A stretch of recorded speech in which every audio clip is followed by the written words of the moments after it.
Before we get started, I wanted to let you know about our Father's Day sale over at CarnivoreCompanion.com. Are you a hot dad, dad bod dad, cool dad, granddad? It doesn't matter what kind of dad you are. If you're into grilling, roasting, slow cooking, eating, then this offer is just for you. Convince one of your kids or grandkids that you need this in your life and let them know to go to CarnivoreCompanion.com. Use the code FathersDay25 to save 25% on the everything bundle and make sure they get you your gift in time for the holiday. This is for a limited time only. Sale ends Monday, June 9th at midnight Central Standard Time. And if you happen to miss this deal, you can always use code CarnivorousChef to save yourself 20% off. All right, let's get to the video. So I don't really watch a whole lot of normal TV because I'm watching YouTube for the most part. Normal TV, I mean like channels that include commercials that you can't really avoid. But recently I watched some normal TV and I kept getting this commercial over and over again. The critics are raving. Little Caesar's Crazy Puffs are the summer blockbuster. And after seeing it like 20 times, I had the craving for it. And since I can't have that in particular, I'm just going to make it myself and it will be carnivore. So I've got 5 ingredients here to make this. It's going to be super fast and it should be quite simple. The first thing we need to do is get a mixing bowl and add in 1.5 ounces of ground pork rinds. Follow that up with 2 eggs.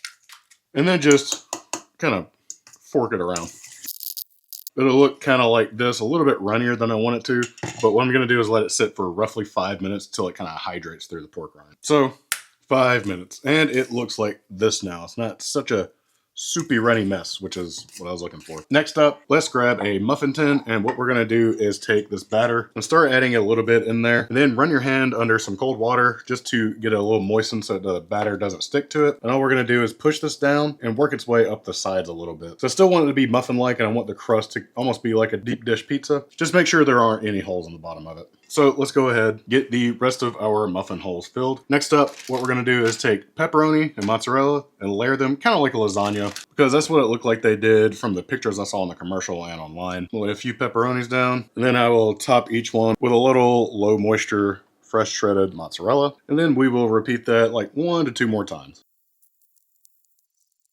I think that's enough for me. I did 2 layers total. I'm gonna finish this up with a little Italian seasoning just to get that pizza-y kind of flavor. You can use whatever you want for this. If you just want to use dried oregano, that'd work fine. We'll kind of brush off this little bit of excess cheese so it's not crazy stuck to everything. I've got my oven preheated to 350 degrees Fahrenheit. I'm gonna throw this in there for 17 minutes or until they're nice and golden brown on top. So these are obviously insanely hot. I'm gonna let them cool down 5 minutes. They are ready to be tasted. As you can see, it did a really good job coming out of that pan. They look awesome. And I do want to cut one in half to kind of get a cross section, see what they look like. And there it is right there. Very cheesy and pepperoni looking. Got that seasoning on top. Let's give them a taste. Now, I know a lot of people don't like pork rinds or the flavor of pork rinds that you get with stuff like this. But what's good about this is that the pepperoni is so strong in flavor. And if you top it with a little bit of Italian seasoning, it almost just completely gets rid of that pork rind flavor.